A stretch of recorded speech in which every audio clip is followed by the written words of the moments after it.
ओम असतो मा सद्गमय तमसो मा ज्योतिर्गमय मृत्योर्मा अमृतंगमय।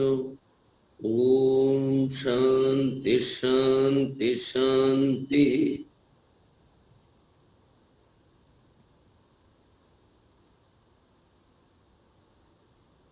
অসৎ অনিত্যতা থেকে আমাদের নিত্যে নিয়ে যাও, সতের দিকে নিয়ে যাও। অন্ধকার অজ্ঞান থেকে আমাদের জ্ঞানের আলোকের দিকে নিয়ে যাও। আর এই যে সর্বদা মৃত্যু ভয়, মৃত্যু থেকে আমাদের অমরত্বের দিকে উন্নীত করো, নিয়ে যাও।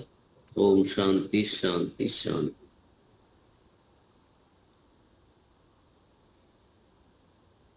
সবাইকে অনেক অনেক নমস্কার, শ্রদ্ধা, শুভেচ্ছা, শুভ নববর্ষ। বহুদিন পর আবার আপনাদের কাছে আসার সুযোগ হলো। অপূর্ব একটি প্রকরণ গ্রন্থ, আচার্য শঙ্করের বিবেক চূড়ামণি। কতদিন, বোধহয় লাস্ট অক্টোবরে হয়েছে আমাদের এই বিষয়ে আলোচনা। অক্টোবরের লাস্ট উইকে, লাস্ট রোববারে।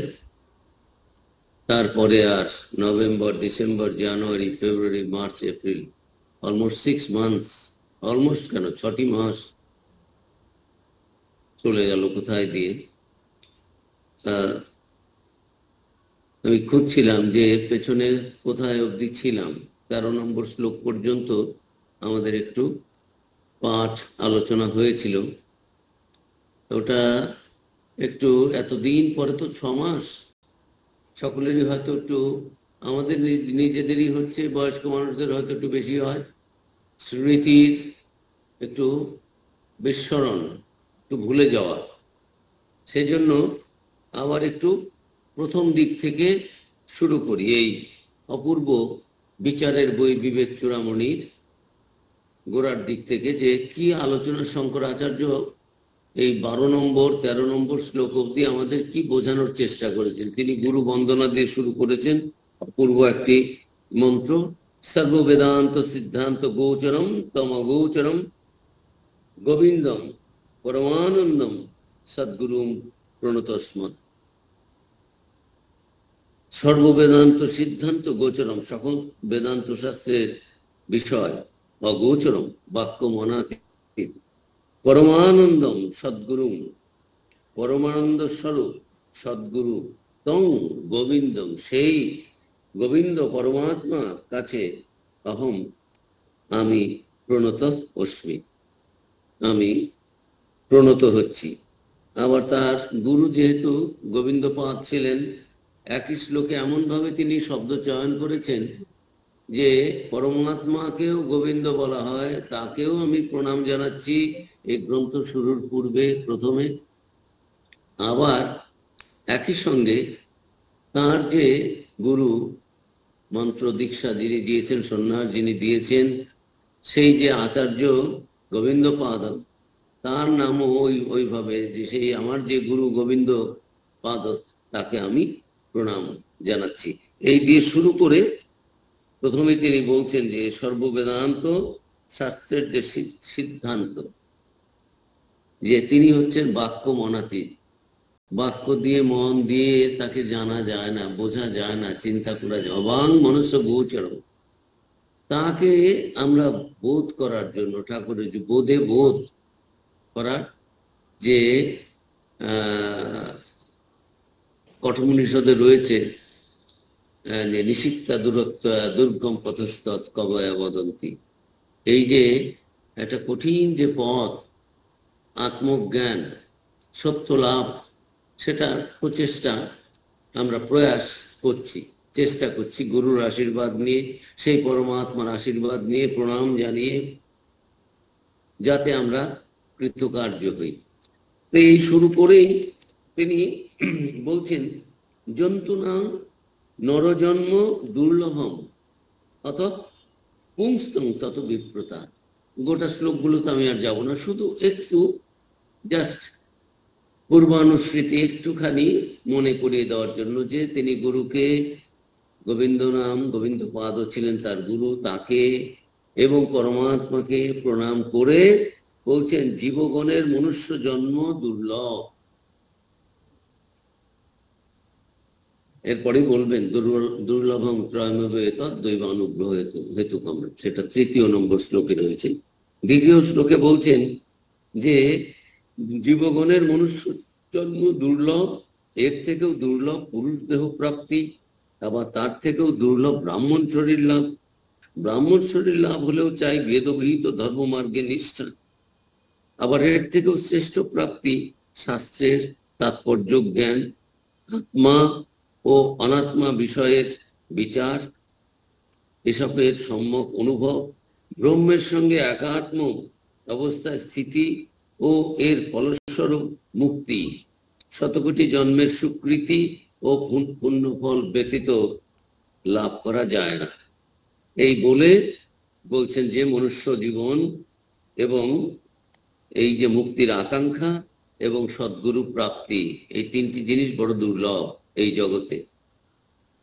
দুর্লভম ত্রয়মেব তৎ, মানুষ জন্ম লাভ, সংসার বন্ধন থেকে মুক্তির ইচ্ছা, ব্রহ্মজ্ঞ পুরুষের সঙ্গ করা, গুরু হিসেবে তাকে পাওয়া, এই 3টি জিনিস জগতে দুর্লভ।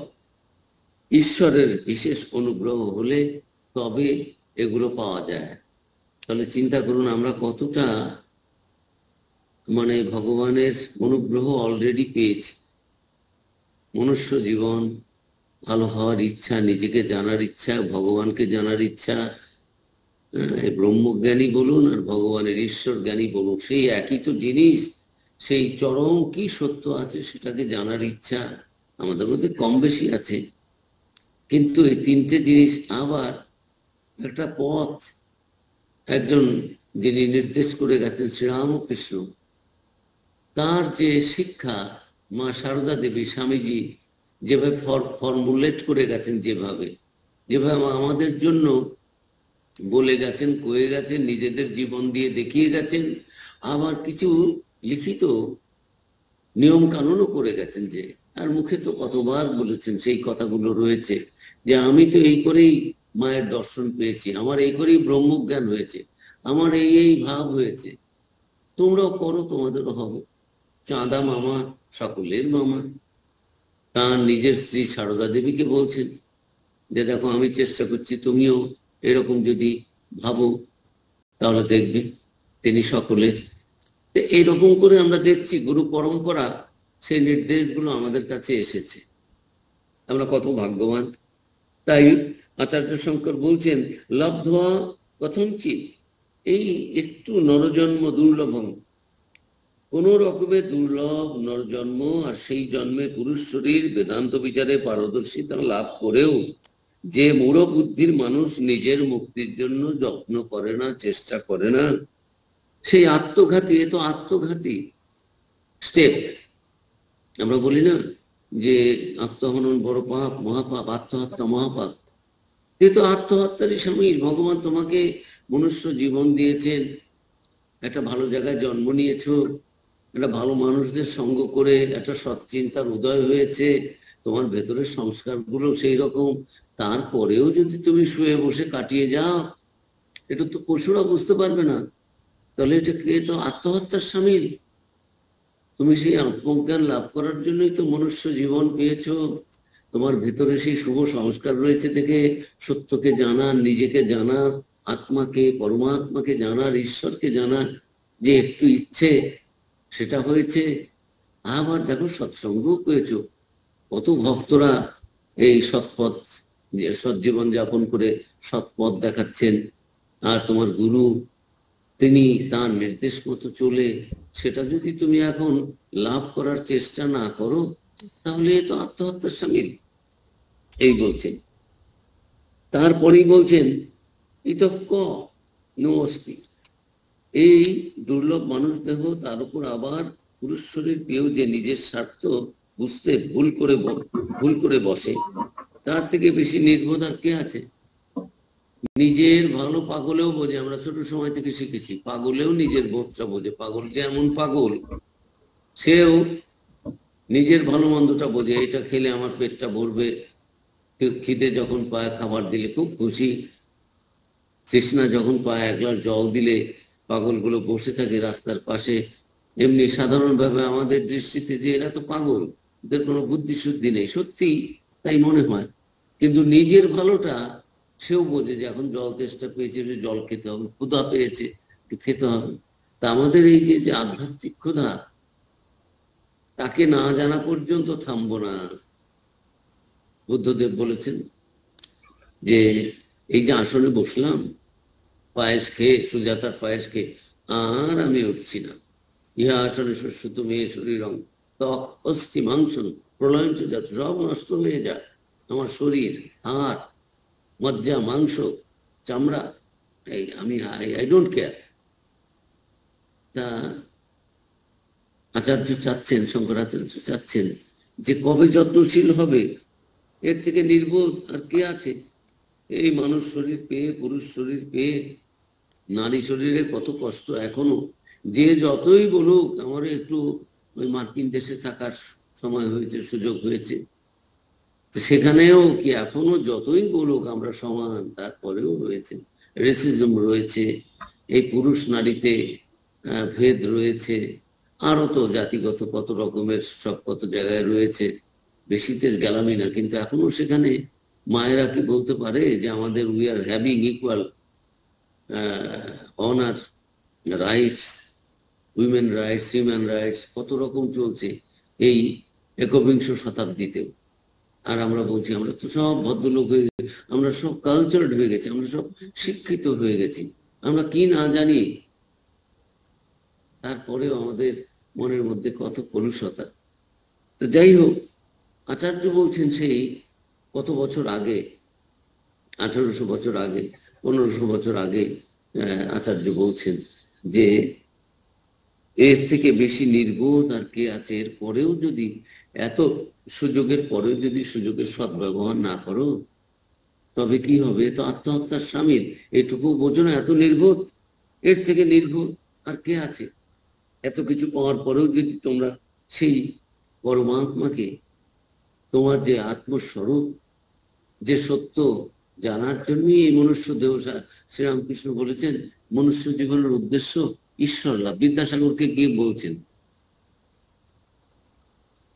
মুখে বলা যায় না, বিদ্যাসাগরের বুকে হাত দিয়ে বলছেন যে দেখো সোনা চাপা পড়ে আছে, খবর নেই।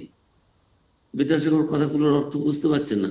প্রথমে একটু তাচ্ছিল্য টাচ্ছিল্য করা, তাচ্ছিল্য কথাটা বলবো না, এটা it will not be an appropriate Bengali word, কিন্তু মানে এসছেন শ্রীরামকৃষ্ণ, ভালো লোক, ঠিক আছে, আমি এত বড় বিদ্যার সাগর, আর আমি তো দোষ টোষ করছি না, ভালো জীবনই তো যাপন করছি, এত চমৎকার, সবার জন্য সবকিছু ত্যাগ তিতিক্ষা করছি, তারপরেও বলছে সোনা চাপা পড়ে আছে, খবর নেই, এত শাস্ত্র পড়েছি। তা নিজেই বলছেন আজ একটা নতুন কথা শুনুন, সবকিছু এঁটো হয়েছে, ব্রহ্ম যে কি বস্তু, কি তা মুখে কেউ বলতে পারেনি, মানে এঁটো হয়নি, মুখে বলা যায়নি। সেই শ্রীরামকৃষ্ণ বলছেন মনুষ্য জীবনের উদ্দেশ্য ঈশ্বর লাভ, ঘরে ঘরে গিয়ে বলছেন। তাই আচার্য শঙ্কর বলছেন এসব জেনেও সেটার জন্য চেষ্টা করবে না। তুমি কি করে ঘুমোচ্ছ, কি করে দিন কাটছে? শ্রীরামকৃষ্ণ বলতেন যদি কেউ জানে যে দরজার সামনে দাঁড়িয়ে আছি, আর এই ঘরের চাবিটাও আমার হাতের মধ্যে রয়েছে, অথবা তালাটা ভাঙলেই রত্ন ভাণ্ডার, আমি চোর, কোন চোর কি রত্ন ভাণ্ডারের সামনে দরজার কাছে গিয়ে ঘুমোতে পারে? না মৌকাটা নেবে সে, দরজাটা ভাঙবে, তালাটা ভাঙবে, বা চাবিটা জোগাড় করে এনে, অথবা চাবি পর্যন্ত নিয়ে এসেছি, চাবি খুলে ঢুকতে হবে তো। এগিয়ে যাও, চড়ই বেতি, গো ফরওয়ার্ড। শ্রীরামকৃষ্ণ ঠাকুর, মা, স্বামীজি সবাই বলেছেন কখনো ডোন্ট বি ফ্রাস্ট্রেটেড, ডিপ্রেসড। এগুলো থাকবে, ভালো মন্দ, আনন্দ, ব্যথা, কিন্তু ওগুলোর জন্য তোমার জন্ম হয়নি। This are phases of in life, এগুলো আসবে যাবে। তুমি জানো তোমার লক্ষ্যের দিকে স্থির মন করে একেবারে এগিয়ে যাওয়ার জন্য একনিষ্ঠ চেষ্টা করতে পারো।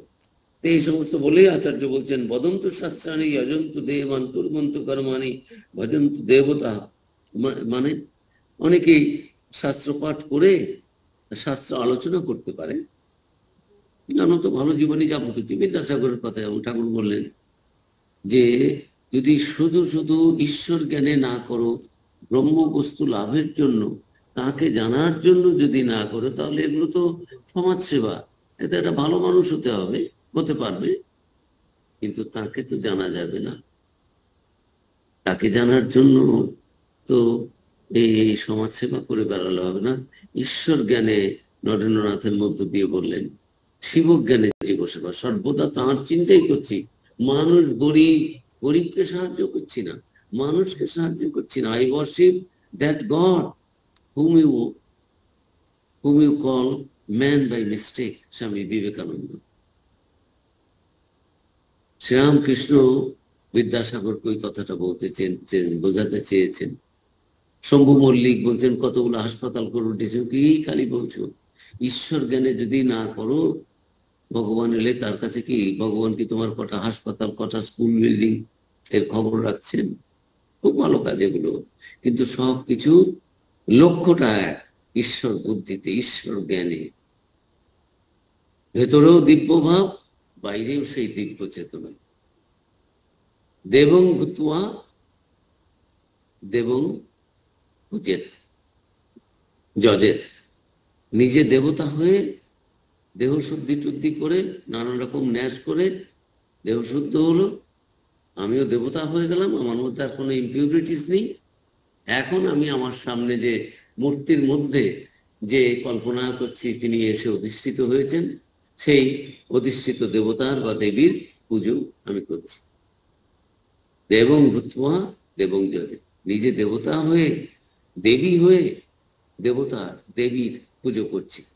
এটা হচ্ছে আমাদের বেদান্ত, আমাদের শাস্ত্র। আর এই যে ব্রহ্মচিন্তা কেন করব, আত্মচিন্তা করব কেন, না সত্যের চিন্তা করব কেন, আমি সত্য স্বরূপ হয়ে যাব। ব্রহ্মবেদ ব্রহ্মই ভগবত। আচার্য শঙ্কর এই শ্লোকগুলোর মধ্য দিয়ে আমাদের সবাইকে রিমাইন্ড করছেন বারবার, জীবনের লক্ষ্য যাতে ভুলে না যাই, যাতে ডেভিয়েটেড হয়ে না যাই। এই শ্লোকগুলোর মধ্যে যে অনেক শাস্ত্রপাঠ করতে পারো, পড়াশোনা করতে পারো, দেবতাদের কৃপা লাভের জন্য বড় বড় যজ্ঞ করতে পারো, শাস্ত্রবিহিত এই বেদের নানান কর্মানুষ্ঠান রয়েছে, সবই করছো, ভালো জীবনযাপন করছো। বিদ্যাসাগরের কথা বলছি, তিনি খুব ভালো কাজ করছেন। বহু দেব দেবীর ভজনা করতে পারো, কিন্তু ব্রহ্মের সঙ্গে একাত্মতা ছাড়া কত ব্রহ্মের আয়ুষ্কালের মধ্যেও মুক্তি লাভ হবে না। You will remain bound under bondage until and unless you think of Brahma. পুজো যাগযজ্ঞ করছো, স্বর্গে যেতে পারবে, এখানেও সুনাম হবে। বিদ্যাসাগরকে কেউ খারাপ বলতে পারবে? কারো একটা নিন্দা করার ভাষা আছে ওই রকম মানুষকে, ওই রকম চরিত্রকে, কিন্তু তাকেও শ্রীরামকৃষ্ণ বলছেন, the goal of human life is not to do some charitable works, activities, welfare activities. ওটা একটা উপায়, ওই দিয়ে চিত্ত শুদ্ধ হবে। আচার্য শঙ্করের পরেই বলবেন। এখন বলছেন অনেক শাস্ত্র করতে পারো, অনেক পুজো আর্চা করতে পারো, ওতে কি হবে? মুক্তি হবে না, কিন্তু ওতে স্বর্গ হতে পারে। সুখে, এখানে হচ্ছে সুখে জীবন, আমার স্বর্গের কথা আমরা কল্পনা করে থাকি যে সেখানে সবই আনন্দ, নিরানন্দ নেই। সেখানে যেতে পারবে, খুব ভালো, কিন্তু তোমার পুণ্য ফল শেষ হলে তো আবার ফিরে আসতে হবে। এই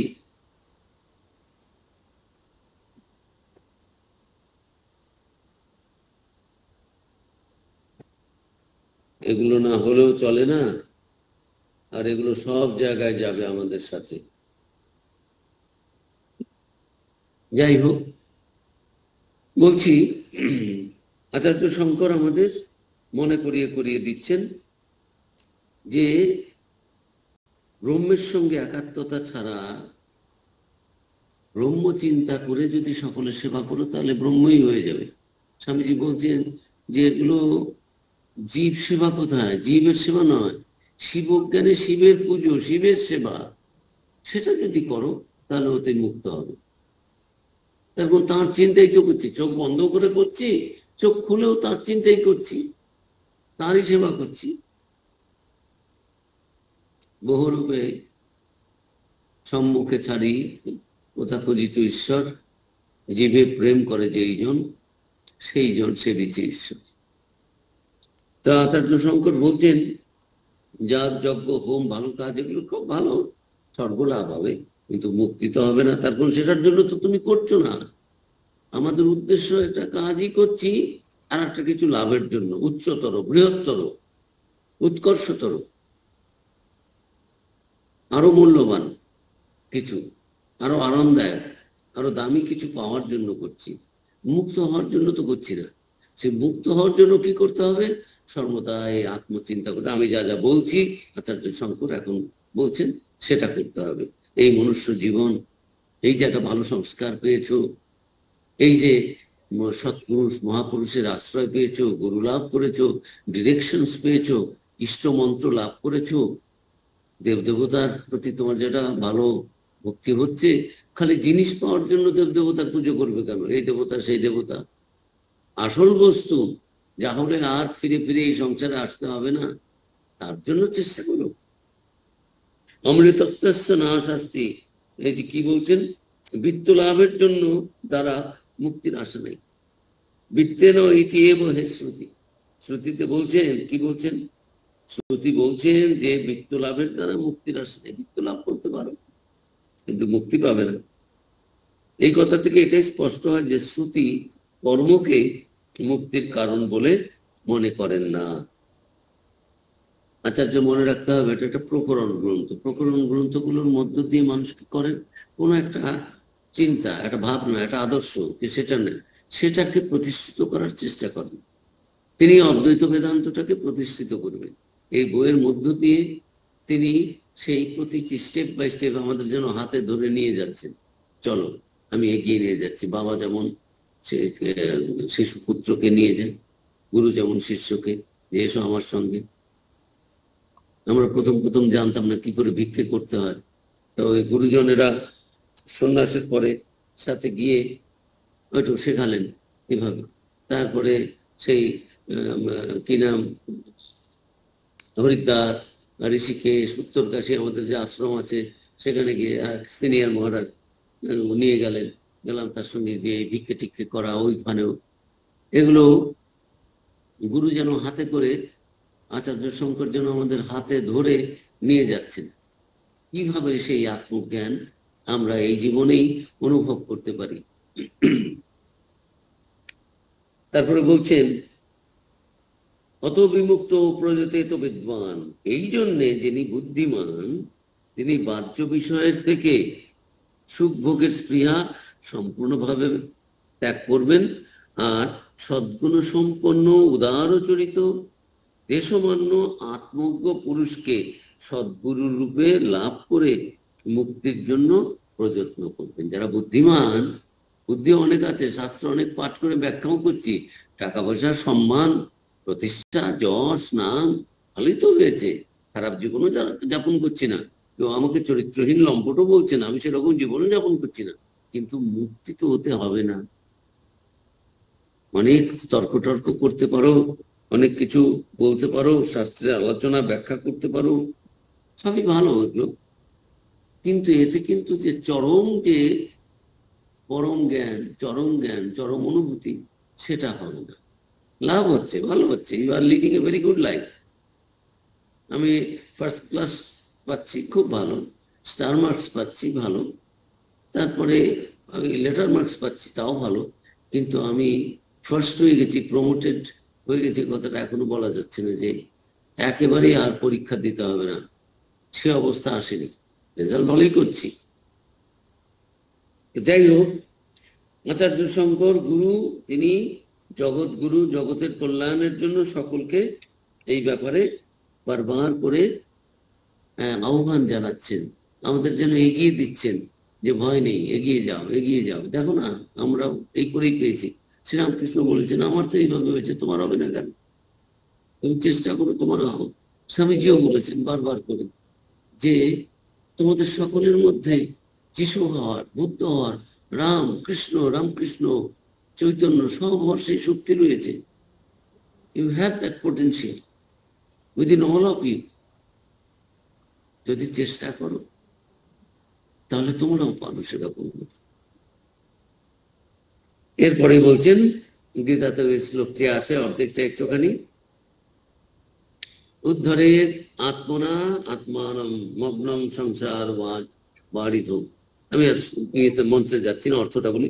শুদ্ধ দর্শন ও নিষ্ঠা সহকারে যোগারূঢ় অবস্থা লাভ করে সংসার সাগরে নিমজ্জিত আত্মাকে নিজের শুদ্ধ আত্মার সাহায্যে উদ্ধার করতে হবে। গীতাতে আছে 6ষ্ঠ অধ্যায়ে 5ম শ্লোকে, উদ্ধরেত আত্মনা আত্মানম না আত্মানম অবসাদয়ে আত্মৈব হি আত্মন বন্ধুর আত্মৈব রিপুরাত্ম। আত্মাই আমাদের বন্ধু, মন। আবার এই যখন আত্মা যখন শুদ্ধ হয়ে যায়, শুদ্ধ মন, এই যদি না হয় শত্রু। আর যদি এটাকে শুদ্ধ করতে পারি, মনকে সে আত্মজ্ঞানের পথে পরিচালিত করতে পারি, তাহলে এটি আমার বন্ধু। এই মন দিয়ে এই আমি নিজেকেই উদ্ধরে আত্মনাত্ম, তোমাকে দিয়েই তোমার ঊর্ধ্বে উঠতে হবে, ওঠাতে হবে, অন্য কেউ এসে করে দেবে। অশুদ্ধ মন থেকে একে শুদ্ধ করে শুদ্ধ আত্মার অনুভূতি করতে হবে। সেই আচার্য শঙ্করও গীতার ওখান থেকে একটুখানি নিয়ে বলছেন যে শুদ্ধ দর্শন ও নিষ্ঠা সহকারে যোগারূঢ় অবস্থা লাভ করে সংসার সাগরে নিমজ্জিত যে আত্মা, যেটা আমাদের ওই lower self and higher self. With the lower self we have to reach experience the higher self. Higher self আলাদা কিছু আসবে না, আমরা আছি। শুধু আমার ভেতরে সোনা রয়েছে, সোনাটা ওই যে বিদ্যাসাগরকে বলছেন, ভেতরে বুকে হাত দিয়ে বলছেন, ভেতরে সোনা চাপা পড়ে আছে, খপন নেই, ইট ইজ কাভার। আমি আলাদা করে যে আমাকে কেউ কিছু দেবে তা নয়, শুধু আমি জানি না, আমার জন্য চোখ নাই, দেখতে পাচ্ছি না। আমার সামনে দৃশ্যটা রয়েছে, জগৎ রয়েছে, কিন্তু আমি অন্ধ। আমার ক্যাটারাক্ট হয়েছে। এই অপারেশনটা যদি কোনো ডাক্তার করে নেন, তাহলেই আমার লেন্সটা যদি চোখের এইটা যন্ত্রটা, চক্ষুর যন্ত্রটি যদি ঠিক হয়, কাজ করে, তাহলে তো হ্যাঁ সবই তো দেখতে পাচ্ছি। কি অপূর্ব, কি সুন্দর। এই সুন্দর পৃথিবী ছেড়ে মনও যেতে নাহি চায়, নাহি চায়, একটা গান আছে। ব্লাইন্ডরা কি বলবে? যারা অন্ধ, অন্ধ হয়ে গেছেন অথবা জন্ম অন্ধ, তারা এই গানটা কি করে, সুন্দর পৃথিবী কি করে বলবেন? এরা তো দেখতে পাচ্ছেন না, বুঝতে পারছেন না। দেয়ার ওয়ার্ল্ড ইজ ভেরি লিমিটেড। কেউ খাবারটা এনে দিচ্ছে, এটা বাটি, এটা জল, ওইটুকু, এটা চেয়ার, এটা বিছানা। জগৎটা কি, সে অনুভূতি কি অন্ধের আছে? জগৎ কত বড়, কত সুন্দর, কত বৈচিত্র্যময়। যারা কখনো কাউকে ভালোবাসেনি, হিংসাই দেখেছে, হিংসাই করেছে, তারা কি জানবে বুদ্ধ বলে একজন ছিলেন, চৈতন্য ছিলেন, রাম কৃষ্ণ, রামকৃষ্ণ, যিশু, এরা যে ছিলেন, এসেছিলেন? তারা কি বুঝবে কখনো? চিরসুখী জন ভূমে কি কখন বুঝিতে পারে, কি যাতনা বিষে বুঝিবে সে কিসে, প্রভু আসি বিষে ধ্বংসে নিজান। সাপের বিষের যে কি কিরকম জ্বলে যায়, পুড়ে যায়, সেরকম বিষক্রিয়া হলে, যাদের হয়নি কখনো, বিষাক্ত সাপ কামড় দেয়নি বা বিষক্রিয়া হয়নি নিজের শরীরের মধ্যে, how they will understand what it is. তা এখন আচার্য শঙ্কর বলছেন যে তোমার যে লোয়ার সেলফ, সেটা দিয়ে এই আপার সেলফের অনুভূতি আনতে হবে। শুদ্ধ দর্শন নিষ্ঠা সহকারে যোগারূঢ় অবস্থা লাভ করে এই সংসার সাগরে যে নিমজ্জিত লোয়ার সেলফ রয়েছে, নিজের শুদ্ধ আত্মার সাহায্যে উদ্ধার করতে হবে। লোয়ার আর upper, higher are the same. Swamiji বলতেন লেভেলিং আপ। এই সমাজটাকে চন্ডালের সমাজ শূদ্রের সমাজ করে দিলেন। শূদ্র মানে কোনো গালি নয়, চন্ডাল মানে কোনো গালি নয়, নাথিং লাইক লেদার। একজন শূদ্রের কাছে, চন্ডালের কাছে যারা ওই সব পোড়ায়, সব দমনকারী, ওদের আমরা কি বলি, ডোম বলি, তাদের জগৎটা, তারা তো ওইটুকুই দেখছে, ওটাতেই আনন্দ, ওর মধ্যেই খাচ্ছে, ওর মধ্যেই ঘুমোচ্ছে, ওর মধ্যেই শুচ্ছে, ওর মধ্যেই তাদের যে পরমানন্দ সেটা লাভ করছে। স্বামীজি বলছেন না, ওটুকুই জগৎ নয়, ওটা একটা পার্ট রয়েছে। রবীন্দ্রনাথের আবার একটা কবিতা রয়েছে, সেখানেও তিনি বলছেন যে জগতের আনন্দ যজ্ঞে আমার নিমন্ত্রণ। শ্মশানের কি, শ্মশানের শান্তি, শ্মশানের আনন্দ, আর এই শ্মশানের বাইরে এসে যে জগতের সুন্দরকে দেখে সত্যম শিবম সুন্দরম এর যে আনন্দ, এ দুটো কি এক হয়? একে এক করতে হবে, এক হয়ে যাবে। ড্রেনের জল, নর্দমার জল আর গঙ্গার জল এক মনে হবে। কিন্তু প্রথম অবস্থাতেই নর্দমার জলকেই যদি বলি হ্যাঁ এই তো গঙ্গা জল পেয়েছি, খুব ভালো করে খাচ্ছি, আনন্দ করছি, তাহলে আমি মূর্খ, আমি অজ্ঞান। আমাদের তাই অবস্থা। এরপরে অধ্যাসের কথা আসবে, সেখানে বলবো, এগিয়ে যাই।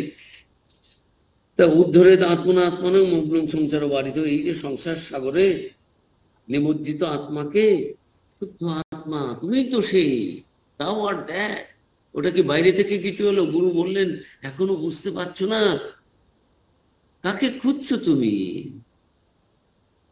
সে তো তুমি। সেটাই স্বামীজি আমাদের জন্য খুব সহজ করে বললেন, বহুরূপের সম্মুখে ছাড়ি কোথা খুঁজে ফিরছো, তোমার সামনেই তো রয়েছে, এই তো ঈশ্বর। মুখ বধির গরিব এরা কি ঈশ্বর নয়? রোগী নারায়ণ, মূর্খ দরিদ্র এদেরও তুমি নারায়ণ জ্ঞানে সেবা করো। শাস্ত্রে লেখা আছে মাতৃদেব ভব, পিতৃদেব ভব, আচার্য দেব ভব, অতিথি দেব ভব। আমি ওর সঙ্গে আরো দুটো মন্ত্র যোগ করে দিই। শাস্ত্র মানে কি? ওগুলো তো ঋষি মুনিদের accumulated experiences, accumulation of the experience of the rishis and munis, seers of the truth, যাদের আমরা ঋষি বলি। স্বামীজি তো ঋষি, তিনি বলছেন I add two more mantras for you. মাতৃদেব, পিতৃদেব ভব এগুলো সব হলো। মূর্খ দেব ভব, দরিদ্র দেব ভব। দরিদ্রকে দরিদ্র বলে নয়, ওর মধ্যে সেই দেবতা, সেই দিব্য চৈতন্য রয়েছে, এই বোধে তার সেবা করো, পুজো করো। দুটো মন্ত্র কে দিতে পারেন? বেদান্তের মধ্যে আমি আরো দুটো দিয়ে দিতে পারলাম। এক জায়গায় সাউথ ইন্ডিয়াতে ব্যাখ্যা করছেন ম্যাড্রাসে কিছু পণ্ডিতের সঙ্গে, স্বামীজিকে পণ্ডিত গুলো বলছে শঙ্কর তো এটা বলেন নাই, মানে ব্যাখ্যা করার সময় স্বামীজি বললেন ইট ওয়াজ লেফট ফর বিবেকানন্দ, আমি বলছি তা, ফলো মি। বুদ্ধ, চৈতন্য এরা কি বলবেন আমি এক কথা বলছি তোমরা অন্যরকম করো, তা নয়। যদি সত্যই সত্যকে জানতে চাও, দেখো আমিও সত্যকে জেনেছি, তোমরাও পাবে, ওটাই পথ। কিন্তু পথটা বড় সুরস্য ধারা নিশিতা দূরত্ব দুর্গম পথ। যারা পণ্ডিত, যারা জ্ঞানী, যারা এই পথ দিয়ে গিয়ে সেই পরপারে পৌঁছেছেন, সেই আলোর জগতে পৌঁছেছেন, আলোকিত হয়েছেন, তারা বলেছেন হ্যাঁ আমরা আলোকিত হয়েছি, কিন্তু পথটা কিন্তু বড়, একেবারে যেন পুরের সেই সূক্ষ্ম একটা ধারালো অস্ত্র পুর, ওর মধ্যে দিয়ে হেঁটে যাওয়ার মতো, খুবই কঠিন। কিন্তু হয় না তা নয়, দেখো আমরাও তো পেরিয়ে এসেছি।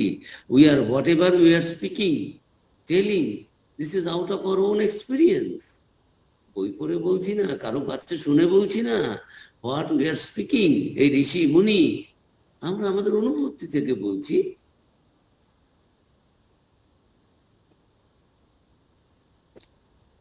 তা এখন আচার্য শঙ্কর তাই বলছেন পরবর্তী শ্লোকে 10 নম্বরে গিয়ে আচার্য বলছেন সংন্যাস সর্বকর্মাণি ভব বন্ধ বিমুক্ত। আমি অর্থগুলো বলে যে অহম ব্রহ্মাস্মি, এই আত্মচিন্তার অভ্যাসে স্থিত থেকে স্থির বুদ্ধি, শাস্ত্রের মর্মগ্রাহী পণ্ডিতগণ সমস্ত সকাম কর্মের অনুষ্ঠান বর্জন করে সংসার বন্ধন থেকে মুক্তির জন্য যত্ন করার। সাধারণ রণরা তো ভোগ করবেই, তাদের জন্য এখনই সকলের জন্য ব্রহ্মজ্ঞানটা নয়। আমি অনেক সময় বলি, এই যে শ্রীরামকৃষ্ণের যে সর্বভাবের সমন্বয়, সর্ববিষয়ের, সর্বচিন্তার, সর্বধর্মের সমন্বয়, সর্বধর্মের সমন্বয় মানে সব ধর্ম সমান। আমরা কিছু বিচক্ষণ লোক এমন বিচক্ষণ ভাবি, বিচক্ষণতম নিজেকে ভাবি, এবং শ্রীরামকৃষ্ণের কথার ব্যাখ্যা ওরকম করতে চাই। তা বলেনি, বলেছেন মহৎ পথ, নানান রকম মত আছে, পথ আছে। ছাদে ওঠার জন্য তুমি খুব সুন্দর লিফট দিয়ে যেতে পারো। লিফট কথাটা ঠাকুর ইউজ করেননি, সিঁড়ি, সিঁড়ি দিয়ে যেতে পারো। আবার ওই যে বাইরে মই থাকে, মই দিয়ে যেতে পারো। আবার একটা দড়ি দিয়ে ওঠা যায়, লাফিয়ে ঝাঁপিয়ে এখানে ওখানে। ছোট সময় আমরা কত ছাদে ওঠার জন্য, যেখানে দেখা যাচ্ছে কিছু নেই, ছাদের উপরে গেলে আরেকটা কিছু পাওয়া যাবে, একটা কিছু ভালো জিনিস, বা কয়েকটা বন্ধু পৌঁছেছে, আমাকে পৌঁছতে হবে, কত রকম ভাবে আমরা উঠতাম। পৌঁছেছে, হয়তো এখানে একটু ছড়ে গেছে, ওখানে একটু লেগে গেছে, নানান পথ আছে। পড়ে যাওয়ার ভয়ও থাকে, পথ অনেক আছে। কিন্তু যদি ওপরে কেউ উঠেছে, সেটাকে তুমি অস্বীকার করতে পারো না। ম্যাথর রাজপ্রাসাদের মধ্যেই আছে, ঢুকেছে, কিন্তু তার পথটা বড় নোংরা। আচ্ছা ঠিক আছে, তুমি পথে যাবে না, ডোন্ট নিগেট, তাকে বোঝাও যে ও পথ দিয়ে গেলে বড় নোংরা আছে, কলুষিত, ও বড় দুর্গন্ধযুক্ত, ময়লাযুক্ত পথ, ওগুলো পরে টরে রয়েছে ওই পথে, দুর্গন্ধ রয়েছে, ময়লা রয়েছে, তোমার গায়ে লেগেও যেতে পারে। ও পথ কেন, এসো, চওড়া পরিষ্কার, রয়্যাল এন্ট্রান্স রয়েছে, রাজপথ রয়েছে, সেখান দিয়ে যাবো, ভালো পথ আছে। তো যাই হোক, আচার্য শঙ্কর এখন বলছেন যে অহং ব্রহ্মাস্মি, এই চিন্তা যে আমার মধ্যেই তো তিনি রয়েছেন, এটা অহংকার করে নয়।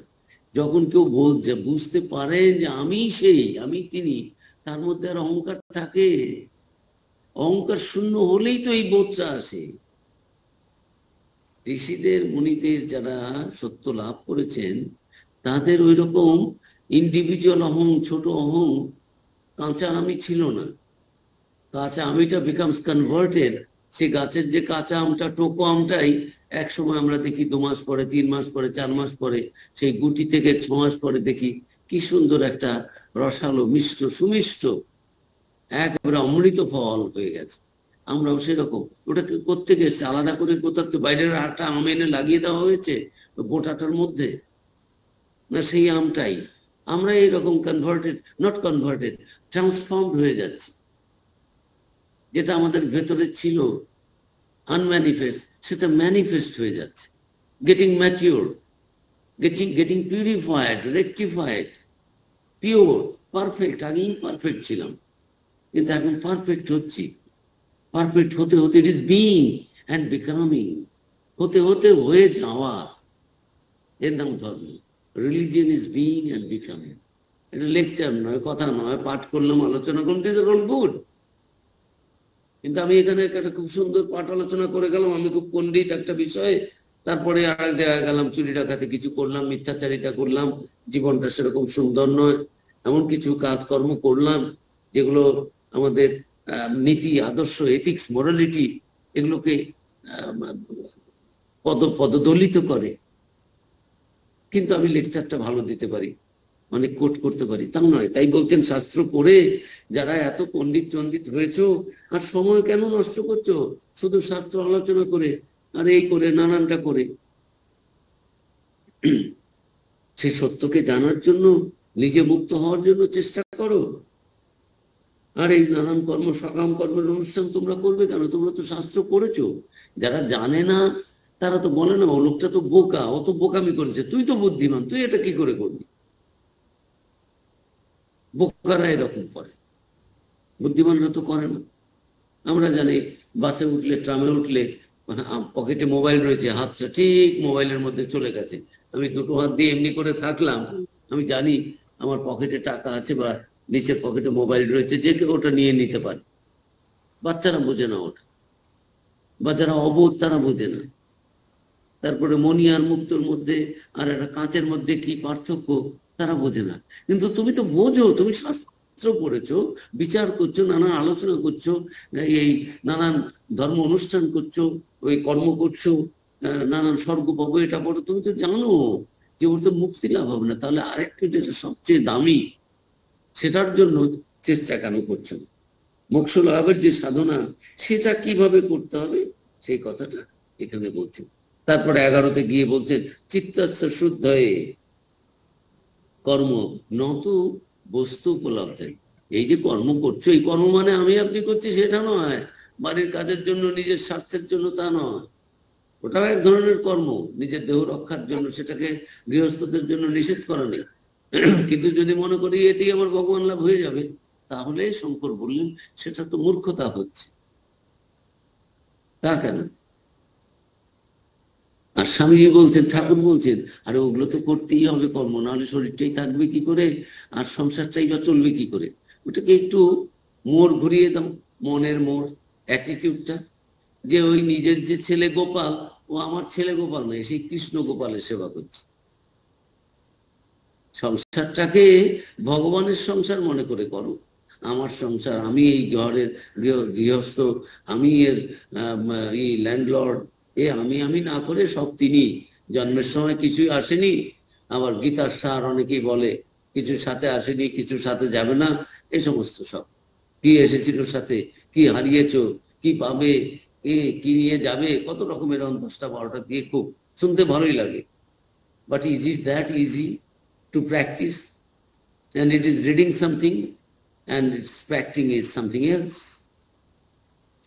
তা আচার্য শঙ্কর বলছেন, ফালতু ফালতু তো এই বইগুলো বসে বসে চিন্তা করে, শব্দ চয়ন করে করে, এইরকম মন্ত্রের মতো মধ্য দিয়ে শ্লোক করে করে আমাদের জন্য এমনি এমনি তো বলেন না যে সময়টা কাটিয়ে দিই।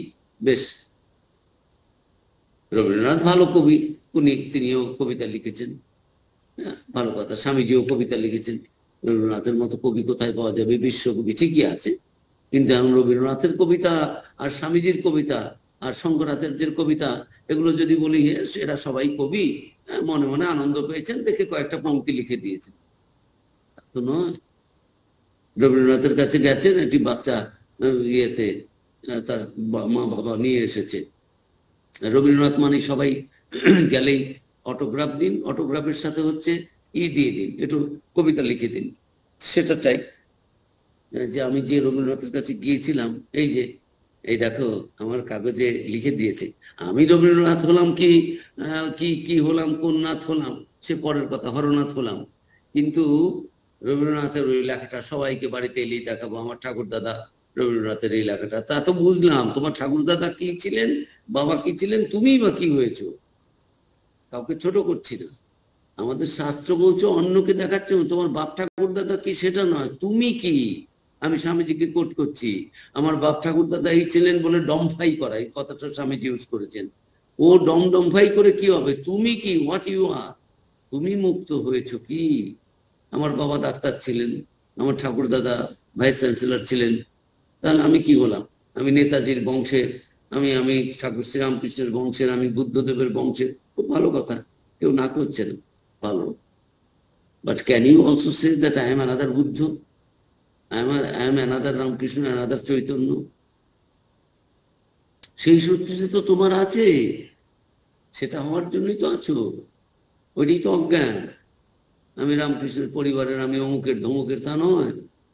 ঠিক ঠিক যে বেদান্ত জ্ঞান, সেখানে নাম নাই, গোত্র নাই, কিচ্ছু নাই। ওই যে এর আগে একবার কোনো ক্লাসে হয়তো করেছিল নির্বাণ ষটকম, যে আমি মন নই, বুদ্ধি নই, চিত্ত নই, অহংকার নই, আমি কারো বাবা নই, আমি কারো গুরু নই, আমি কারো শিষ্য নই, আমি কোনো কিছুই নেই, তাহলে কি আমি সেই?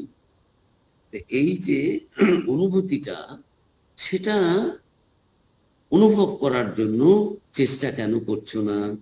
এটাই তিনি বারবার করে বলছেন, যে এত পড়াশোনা করেছো, এত হোম যাগ যজ্ঞ করছো, কিন্তু সেগুলো তো ফল লাভের জন্য, ও তো চিরকালীন ফল কিছু নেই, ওটা তো আবার নষ্ট হবে, যেটা কোনোদিন যাবে না তোমাকে ছেড়ে। তুমি যা তাই তুমি জানো। চিত্ত শুদ্ধ, এই যে কর্ম করে নিষ্কাম কর্মের দ্বারা চিত্ত শুদ্ধি হয়, কিন্তু ব্রহ্ম বস্তুর উপলব্ধি হয় না, ব্রহ্মজ্ঞান বিচারের দ্বারা হয়, কোটি কর্মের অনুষ্ঠানে কিঞ্চিত মাত্রও হয় না। আচার্যের একটা এখন এই করতে হবে, সিদ্ধ করতে হবে। কাজে আচার্য তার মতো তো বলেই যাচ্ছেন যে এই কর্ম মানে আমাদের সাধারণ কর্ম। উনি বলছেন এই যে যাগ যজ্ঞ যে করছো, ওগুলো করে স্বর্গে যাবে, একটু ভালো অবস্থায় থাকবে, এটা তো ঠিকই আছে ভালো, কিন্তু ওটা তো তোমাকে মুক্তি দেবে না। ওই চটপট পঞ্জরিকা স্তোত্রের শেষে গিয়ে আছে যে গেয়ং গীতা, গীতার ই করো, শ্লোক পাঠ করো সর্বদা, আর ওই গঙ্গা স্নানও করো, সব করো, কিন্তু আত্মজ্ঞান লাভ হলে তো মুক্ত হবে না। সেটা, সেই আত্মজ্ঞানটা চাই, ব্রহ্মজ্ঞানটা চাই। আর তুমি সেই জ্ঞানটার নামই আত্মজ্ঞান।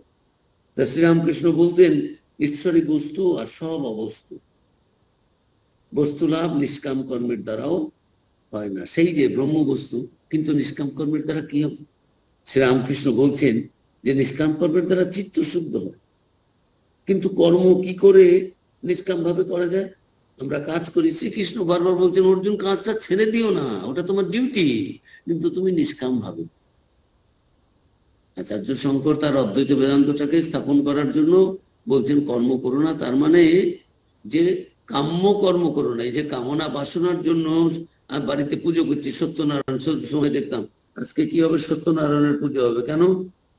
বেশ, আমরা তো বেশ ভালো প্রসাদ টসাদ পেতাম, আমাদের ওতেই খুশি, বেশ পুজো টুজো হলো।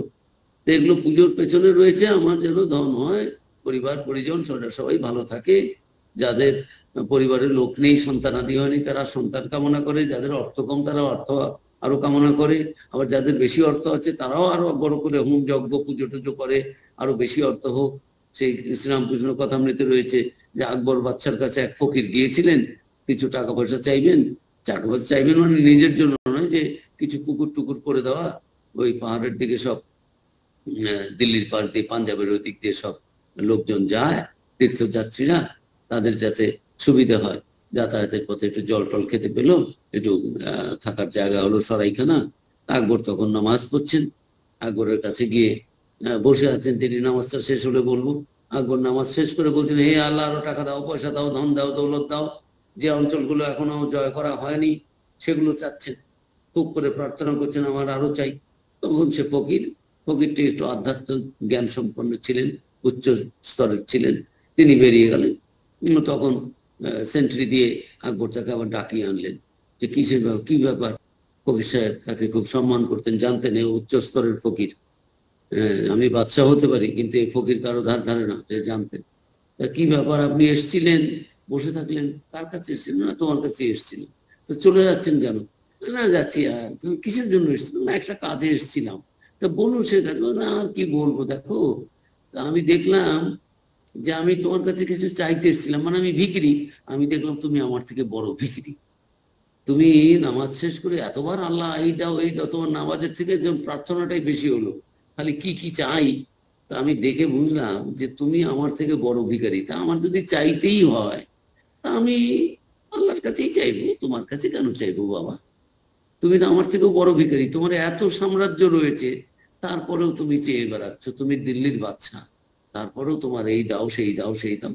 সেই জন্য উঠে গেলাম, আমি এসেছিলাম কয়টা ওই গাছ টাছ লাগিয়ে দাও, একটু পুকুর করে দাও, একটু কয়টা ঘর বানিয়ে দাও রাস্তার পাশে সরাইখানা, যাতে ধর্ম পথে যারা যায় ওই দিক দিয়ে পথে তীর্থে যাতায়াত করতে পারে। তা দেখলাম তুমি আমার থেকে বড় ভিখিরি, ভিখিরির কাছে ভিক্ষে চাইবো, আমি অত বোকা নই বলে ফকির চলে গেল। এই ছোট গল্প দিয়ে ঠাকুর বোঝাতে চেয়েছেন যে ভগবানের কাছে চা, সাধারণ মানুষের কাছে আর কি চাইবে? টাকাটি পয়সাটি মুক্তি লাভ। তো এই চিত্ত শুদ্ধি ঈশ্বর জ্ঞানে পূজা, নিষ্কাম হয়ে কাজ করা। আমি পুজো করছি, কাজ করছি, কিন্তু এই আমার নাম হোক, যশ হোক, আমার কিছু হোক, লোকে বলুক আহা আপনি কি কাজ করেছেন, পরের বছর আমি এমএলএ এমপিতে দাঁড়াবো, কি কাউন্সিলরশিপে দাঁড়াবো, সেরকম কাজ করার জন্য অনেকে ওগুলো করে। আমরা কত কাজ, আমি এক জায়গায় মন্ত্রীও ছিলেন, নাম বলছি না, লেকচার দিচ্ছেন, এই তো মহারাজরা দেখুন কি সব ভালো কাজ করছে, আমরাও তো তাই করি, আমরাও তো মহারাজদের মতোই তো আমাদের জীবন। আমি কিছু বলছি না, আমি স্টেজে রয়েছি, আমাদের এই অনুষ্ঠান এসেছেন, আগে মন্ত্রীও ছিলেন, এখন যদিও নেই, যাই হোক, এমএলএ টেমএলএ কিছু আছেন, খুব সুন্দর, মহারাজরা খুব ভালো কাজ করছেন, আমরা তো মহারাজদের মতো, মানে ওই মিটিং টিটিং এ এলে যাতে ভোট টোট গুলো বাড়ে, এই সমস্ত। তো কি অম্লান বদনে বলে দিল, আমরাও তো মহারাজদের মতোই ভালো কাজই করছি, আমাদের তো জীবন মহারাজদের মতোই, মানে পরের জন্য কাজ করলাম, পরের জন্যই তো করছি। মানে আমি ওই জেনে শুনে বিষ করে না, সেটা এই গানটা এখানে খাটবে না, ঠিক। মানে এগুলো হচ্ছে ধাপ্পা দেওয়ার কত রকম, নিজের জীবনটার দিকে একটু তাকাচ্ছে না, স্বার্থ ছাড়া একটি কাজ করে না। পার্টিও করি, ওই পার্টিতে গেলে কোনো মন্ত্রী হবো, শান্তি হবো, সেই জন্য পাবলিক লেকচারে বলে দিচ্ছে এরাও যেরকম নিষ্কাম কর্ম করে মানুষের কাজ করেন, আমরা তো সেরকম মানুষ। তুমি মানুষের কাজ করো না, ভোটের জন্য একটু পরের ভোটে যাতে ভোটটা পাই তার কাজ করছো, কেন বলার দরকার? ওখানে তুমি যে উদ্দেশ্যে এসেছো, যে অনুষ্ঠানে, সেটা বলে চলে যাও, ব্যাস মিটে গেল। কিন্তু ওই যে যেখানেই যাবে ভোটের প্রচার ছাড়া আর কিচ্ছু করতে পারবে না। যাই হোক, আমরা অন্যদিকে যাচ্ছি, এই হচ্ছে সংসার। আমাদের মনটা, এই যে সেবার কথা বলছে, যে আমাদের মনের মধ্যে যেন কোনো আকাঙ্ক্ষা না থাকে। শ্রীরামকৃষ্ণ বলেছেন, স্বামীজি বলেছেন, শ্রীকৃষ্ণ গীতাতে বলেছেন, নিষ্কাম কর্ম করো, নিষ্কাম করো, কোনো কর্মই খারাপ নয়। ভগবানের মনে করে যদি করো, খারাপ কাজ করতেই পারবে না। ভগবানের হয়ে ভগবানকে পুজো করছি, ভগবানের সেবা করছি, এর মধ্যে কখনো খারাপ হতে পারে কিছু? Anything bad can anything bad enter into that? তোমার খারাপ হবে কেন? আমি তো রয়েছি, আমি তো সব করছি। তো যাই হোক, বলছি যে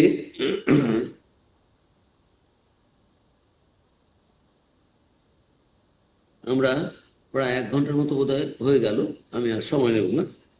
এরপরের শ্লোকটা বলছেন আচার্য শঙ্কর, যে চিত্তশুদ্ধি হবে, কিন্তু শ্রীরামকৃষ্ণ বলছেন ওই চিত্তশুদ্ধির জন্য করো, সৎ কাজ করে করে এমন হয়ে যাবে চিত্তটি, আর ঈশ্বর ছাড়া কিচ্ছু তার মধ্যে থাকবে না।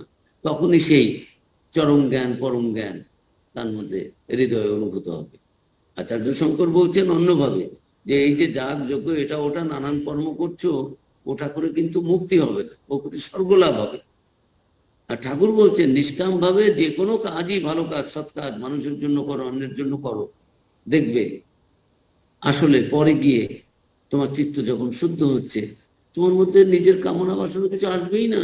সর্বত্র একই সেই দেখবে, সর্বভূতস্থম আত্মানম সর্বভূতানি চ আত্মনি, সব জায়গায় তাকেই দেখবে, সকলের মধ্যে তাকেই, তোমার মধ্যে, সকলকে তোমার মধ্যে, আর তোমার সেই দিব্য ভাব সকলের মধ্যে দেখবে। কেউ আপন কেউ পর থাকবে না। মায়ের শেষ কথা, সকলকে আপনার করে নিতে শেখো। এগুলো হয় কি করে? ওই নিষ্কাম কর্ম করে করে চিত্ত এরকম শুদ্ধ হয় যে অন্য কোনো স্বার্থ কামনা আর আসে না। আচার্য বলছেন শঙ্কর, অজ্ঞানের জন্য ভ্রান্তিবশত রজ্জুতে মহাসর্পের মিথ্যা জ্ঞান সম্যক বিচারত সিদ্ধা রজ্জু তত্ত্ব অবধারণা ভ্রান্ত উদিত মহাসর্প ভয় দুঃখ বিনাশিনী। এই অজ্ঞানের জন্য ভ্রান্তিবশত রজ্জুতে মহাসর্পের মিথ্যা জ্ঞান থেকে ভয়, হৃদকম্প ইত্যাদি যেসব দুঃখের উদ্ভব হয়, সেসবের নাশ হয় রজ্জুকে রজ্জু বলে জানলে। ঠিক সেই রকম বিচারের দ্বারা জ্ঞানের উন্মেষ হলে সর্পের মিথ্যা জ্ঞানটা চলে গিয়ে রজ্জুর পরিচয়টাই সত্য। অন্ধকারে গেলে, অজ্ঞান অন্ধকারে থাকলেই জগৎটাকেই মনে হয় আমার ছেলে, আমার মেয়ে, আমার দেহ, আমি যে আত্মা সেটা না জেনে আমি এর মধ্যে আরোপ করছি, একে বলে অধ্যাস। আচার্য শঙ্কর এখানে এই অধ্যাস সম্বন্ধে বলছেন, এই খুব একটা সাধারণ কমন এ ব্যাপারে দেওয়া হয়। অধ্যাস মানে সুপার ইম্পোজিশন, যেটা নয় সেটা আরোপ করা, বোঝা। এর আবার দুরকম আছে, একটা অধ্যাস স্বরূপের অধ্যাস, আর একটা হচ্ছে সংসর্গ তার অধ্যাস। অধ্যাস মানে ভুল, ভ্রান্তি। কিরকম হয়? স্বামীজি বলেছেন, ওই রাজস্থানে যাচ্ছিলাম, খুব তেষ্টা পেয়েছে, দেখছি ওই তো দূরে জল দেখা যাচ্ছে, আরো যাচ্ছি আরো যাচ্ছি, পরে হঠাৎ মনে পড়লো মিরাজের কথা পড়েছিলাম, মরীচিকা, এই তো মরুভূমির ভেতরের দিকে আমি চলে যাচ্ছি, মরুভূমিতে তো জল থাকে না, সেজন্যই তো ওটা মরুভূমি। তখন কোন রকম, যে এতটা স্বামীজির মতো লোক বলছে আরেকটু এগিয়ে গেলে আর প্রাণ চলে যেত, ফিরতে পারতাম না। স্বামীজি একা একা পরিভ্রমণ করছিলেন ভারতবর্ষটা দেখার জন্য, কোথায় কিরকম। তো এই যে জ্ঞানী, স্বামীজি কি জ্ঞানী ছিলেন না? অজ্ঞান। তাদেরও এইরকম করে এই যে রজ্জুতে সর্পভ্রান্তি, আসলে একটা দড়ি পরে রয়েছে। আমরা ভাবছি অন্ধকারের মধ্যে দেখে যে সাপ সাপ সাপ, বাপরে, আমি পা দিয়ে মানিয়েছি, আমাকে কামড় দিয়েছে, দেখো পা কেমন করছে। কামড় টামড় কিচ্ছু নেই, কিন্তু যেহেতু পা পড়ে গেছে, বলছে এই আনা হলো, লণ্ঠন আনা হলো, টর্চ আনা হলো, লাইট আনা হলো, দেখা গেল যে বাহ, এ তো দড়ি পড়ে রয়েছে, সাপ টাপ কিছুই না। এদিকে যতক্ষণ জানছে না ততক্ষণ বলছে না না কামড় দিয়েছে একটা, পায়ে অলরেডি যন্ত্রণা শুরু হয়ে গেছে। যেই আলো এলো, জ্ঞানের আলো, কোথায় সাপ চলে গেল। যা ছিল রজ্জু, এই রজ্জুতে সর্পভ্রম, এটা হচ্ছে অধ্যাস। সেটাই এখানে তিনি বলছেন সম্যক বিচারত সিদ্ধা রজ্জু তত্ত্ব অবধারণা। এই যে রজ্জু তত্ত্ব, ভ্রান্ত উদিত মহাসর্প, ভ্রান্ত পুরুষের বিভ্রান্ত হয়ে গেলে অজ্ঞানজনিত রজ্জুতে মহাসর্পের জ্ঞান থেকে যেসব ভয়, হৃৎকম্প, রাতে স্বপ্ন দেখেছি, বাপরে এখনো ভয়ে, অথবা ওইটা কি সাপ ভাবলাম, বুক কাঁপছে, এখনই তো সাপে কামড়ে দিয়েছে, মরে যাব, অথবা সামনে একটা বাঘ দাঁড়িয়ে আছে, আমার তো পালানোর পথ নেই, অন্ধকারের মধ্যে দেখছি বাঘ, আসলে ওটা বাঘ নয়, একটা গাছের মতো কিছু দাঁড়িয়ে আছে, আমি দেখছি হাতি। জঙ্গলের দিকে অনেকে রাত্রিবেলা সত্যি হাতিও আসে, মিথ্যে হাতিও দেখে, ওরকম মনে হয়। কথামৃত ঠাকুর কি সুন্দর গল্প দিয়ে বলেছেন। একজন জ্যোৎস্না রাতে ই করছিল, যে সাধু ঘুম থেকে উঠে জপ ধ্যান করবে, দেখছে দূরে একজন জপ ধ্যান করছে, বলছে ওর কাছে গিয়েই বসি। আরেকজন চোর ঘুম থেকে উঠেছে রাত 3টে, দেখে এরে ঘুমিয়ে গেলাম। ও আরেকজন চোর, তার হিসেব নিকেশ করছে, ওখানে কি কি এনেছে যাই। আরেকজন মাতালের মদের ঘোর কেটেছে, নেশার ঘোর, তখন ভাবছে এ বাবা, এই মাতালটা ওখানে বসে মদ খাচ্ছে। তিনজনই এলো, দেখলো সেখানে সাধু বসে ধ্যানও করছে না, সাধু সাধুর মতো দেখেছে, সে ধ্যানের কথা ভাবে, তার মনে ধ্যানই এলো।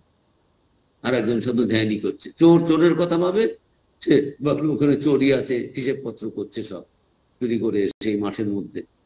আর যে মাতাল, সে মদ ছাড়া আর কিছু জানে না, সে ভাবছে আমার তো ঘোর কেটেছে, এখন ওখানে এখনো খেয়ে যাচ্ছে, দেখি এ তো গুরু হবে, যাই।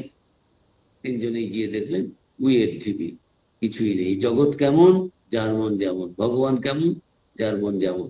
কেউ আকার ভাবে, কেউ সাকার ভাবে, কেউ মারকাট করেই ভগবান আমাদের করতে বলেছেন সেটা ভাবে। এগুলো বলার দরকার। এগুলো এত দুর্বল হয়ে থাকা হিন্দু জাতির একটি অংশ এত নির্বোধের মতো আচরণ করে, সত্যটাকেও খালি গোপন করতে চায়। এটি সত্যটা বলো, আর সে সত্যের মধ্যে সকলের মধ্যে সেই দিব্য ভাব রয়েছে, কিন্তু অর্জুনের দরকার রয়েছে, সেটা ভুলে গেলে চলবে। এই যে চতুর্দিকে এত বিভ্রান্তি, এত কিছু হচ্ছে কেন? এই আসরিক শক্তিকে প্রশ্রয় দিয়ে দিয়ে মাথায় তুলে এমন অবস্থা হয়ে গেছে, চারদিকে যেন অসুরের ছায়া দেখা যাচ্ছে। এখানে আগুন জ্বলছে, ওখানে এটা ভাঙছে, ওখানে সেটা ভাঙছে। ভোটের জন্য কেউ একটা কথা বলবে না। আবার এগুলো বললে আপনি বললেন আপনি রাজনীতির প্রশ্নই আছে, ধর্ম নিয়ে কথা হচ্ছে। আর আমাদের ধর্ম মানে যা তা ধর্ম নয়, সবটাই একটাই ধর্ম আছে, একটা ঈশ্বরের, এক ব্রহ্মের, এক আত্মার, এক সত্যের। নানান রূপ, নানান কল্পনা করে আমাদের শাস্ত্র তাই বলেছে। এ আকারও হতে পারে, নিরাকারও হতে পারে, নির্গুণও হতে পারে, সগুণও হতে পারে। আবার ঠাকুর বলছেন এই যে সগুণ নির্গুণেরও পার, এই যে কি মুখে বলা যায়।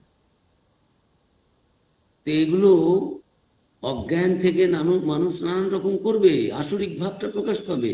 সে অসুরকে বোঝাতে হবে এটা আসরিক ভাব, এটার থেকে তুমি দৈব ভাবে এসো, না হলে তোমার বিনাশ।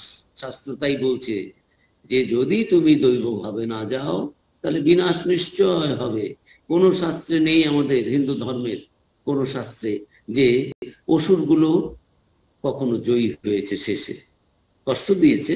ওই জন্য বলে অনেকে যে সত্য কখনো অপ্রকাশিত থাকে না, দেরি হতে পারে, তাকে কিছুক্ষণ ঢেকে রাখা যায়। মানুষের মনের মধ্যে যে দিব্য ভাবটা, এটা সকলের মধ্যে রয়েছে, কিন্তু সেটা যে জানছে না, বা না জেনেও জেনেও না জানার ভান করে এই হত্যা লীলা, এটা সেটা, চারদিকে কি হচ্ছে কি না হচ্ছে, সব সময় একটা অশান্তির অবস্থা, পরিবেশ সৃষ্টি করে। মানুষের জীবন তো ওটার জন্য হয়নি, মারদাঙ্গা করার জন্য।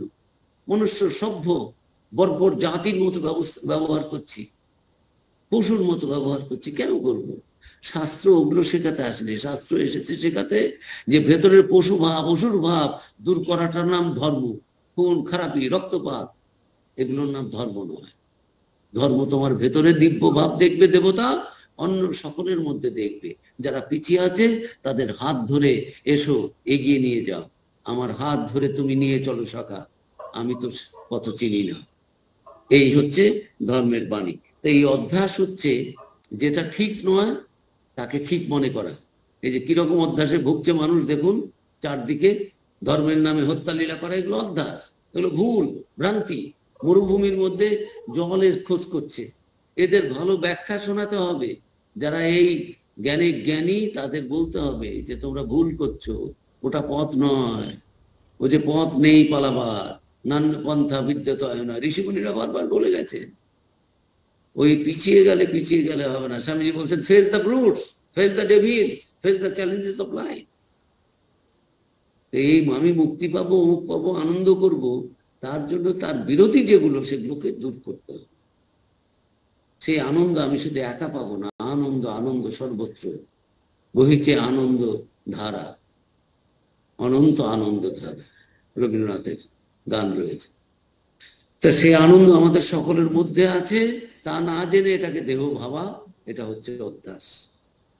এই যে এর স্বরূপ অধ্যাস, মানে ফর্মটা, সাপ নেই সাপ ভাবছি, কতগুলো বদমাসকে ভাবছি এরা খুব ভালো মানুষ, এমন সব দেশের নেতৃত্ব করছে কোথাও কোথায়, তাদের কথাতে মানুষ উঠছে পড়ছে, এই যে অধ্যাস, ভুল, ভালো কথা মনে করছে, বিশ্বাস করছে তাদের, আসলে তাদের বিশ্বাস করা যায় না।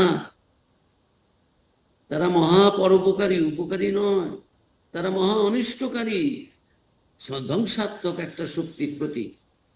এ যারা করবে, যেখানে ভালোবাসা নেই, যেখানে প্রেম নেই, যেখানে হৃদয় নেই, যেখানে কম্প্যাশন নেই, যেখানে দিব্য কোনো চেতনা ভাবনা নেই, সেখানে ভগবান কি করে থাকতে পারেন? ভগবানের স্বরূপই তো তাই, চেতনা ভাবনা চিন্তা সবকিছুতে সেই চৈতন্য, সেই আনন্দ। আর সেটা যদি না থাকে, সেটা ধর্মের নামে চালিয়ে দিলাম, সেটাই ঠিক পথ বলে দিলাম, সেটা তোমার পথ, তুমি থাকো, don't come on my way, I will not allow that. বিশেষ করে হাউস হোল্ডারদের, যারা গৃহস্থ, তাদের কতগুলো দায়িত্ব রয়েছে। যাই হোক, এই অধ্যাসের কথা বললেন। তারপরে এই 13 নম্বর শ্লোক পর্যন্ত আমাদের হয়েছিল। অর্থস্য নিশ্চয় দৃষ্ট বিচারেন হিতোক্তিত ন স্নানেন দানেন, বিচারের দ্বারা আর সত্যদর্শী গুরুর কল্যাণকর উক্তি থেকেই সত্য বস্তু স্বরূপ জ্ঞানের উপলব্ধি হয়। এই স্নান টান করলাম, দান টান করলাম, এগুলো ভালো হতে পারে, শতবার প্রাণায়াম করলাম, ওর দ্বারা কিন্তু আত্মজ্ঞান হবে না। এগুলো বেসিক জিনিস, নিচের দিকের, স্বার্থ করে করলে সেগুলো আবদ্ধ করবে। আর যদি নিঃস্বার্থভাবে এই কাজগুলো করো, চিত্ত শুদ্ধি করবে। চিত্ত শুদ্ধ হলে দেখবে আর কামনা বাসনা হচ্ছে না তার মধ্যে, সেই অনন্ত আনন্দ ধারা বহিছে, হৃদয় অনন্ত আনন্দ ধারা, তখন বোঝা যাবে। এখন চারদিকে তো শুধু দেখতে পাচ্ছি কিরকম আসরিক শক্তির লম্ফজম্প চলছে, কিন্তু যখন ভেতরে আর বাইরে সেই এক আনন্দের ফল্গু ধারা এখন যেটা রয়েছে ভেতরে বোঝা যাচ্ছে না, প্রকাশিত হবে, তখন দেখবো যে সত্যি এই জগৎ এত খারাপ নয়, এত ভালো নয়। কিছু ভালো মানুষ সব ধর্মে আছে, সব মতে আছে, সমস্ত বিশ্বে আছে, যাদের কোনো ধর্ম নেই। আমি সাউথ আফ্রিকা কিছুদিন ছিলাম, ওদের বলে ওই লোকাল ফেথ, সেগুলো তারা এক ধরনের বিশ্বাস, তারা না খ্রিস্টান, না হিন্দু, না বৌদ্ধ, না জৈন, না পার্সি, এরকম তাদের কনভার্ট করে করে করে সব খ্রিস্টান করে দিয়েছে। কিন্তু তার মধ্যেও কিছু ওই লোকাল ফেথ নিয়ে, নেটিভ ফেথ নিয়ে রয়েছে, তারা একরকম বিশ্বাস করে। সে করো না, তাতে দোষ নেই। তোমার জীবনটা যেন অপরের ওপর একটা হিংস্র পশু, জানোয়ার, অসুরের মতো না। তুমি তোমার ভাব নিয়ে থাকো না। তোমার সময় যখন হবে, সবাই একবারে ব্রহ্মজ্ঞান লাভ করবে না। আমি বলি সবাই একবারে শ্রীরামকৃষ্ণের ভক্ত হতে পারবে না। সব মত, সব পথ, ওগুলো সবাইকে একবার মানতে হবে। যে যে বি অ্যান্ড, ওটা কি কি বলে, লিভ অ্যান্ড লেট লিভ। ওই বাঁচতে হলে আরেকজনকেও বাঁচতে দিতে হবে, সেটা বুঝতে হবে। আমার পথটাই থাকবে, আর কোনো পথ থাকবে না, আর কোনো মত থাকবে না, সেটা বলা চলবে না। মানুষ একবার সেটা বুঝবে। আর আমাদের ধর্ম সেটা বলছে যে লিভ অ্যান্ড লেট লিভ। কি, আমি লিভ তো করি আর না করি, তোমার যাতে বাঁচতে পারো সে ব্যবস্থা করে দেব, কিন্তু ওই রকম পশুর মতো নয়। তোমাকে ঠিক ঠিক জীবন দান করে যাব, জ্ঞানের জীবন, আনন্দের জীবন, জ্যোতির্তনয় হবে সব, যেটা আমাদের শাস্ত্রে রয়েছে। শ্রীনন্ত বিশ্ব অমৃতস্য পুত্র, শোনো শোনো, এইভাবে এসো, এই জীবন করো, দেখবে সবাই অমৃতের সন্তান, অমৃত হয়ে যাবে। ব্রহ্মবেদ ব্রহ্মই ভবতি, ব্রহ্মকে জেনে ব্রহ্মই হয়ে যাবে। আজকে এখানে শেষ করি, 1 ঘন্টা হলো। সবাই ভালো থাকবেন। ওম শান্তি শান্তি শান্তি। হরি ওম তৎসৎ। ওম শ্রী রাম।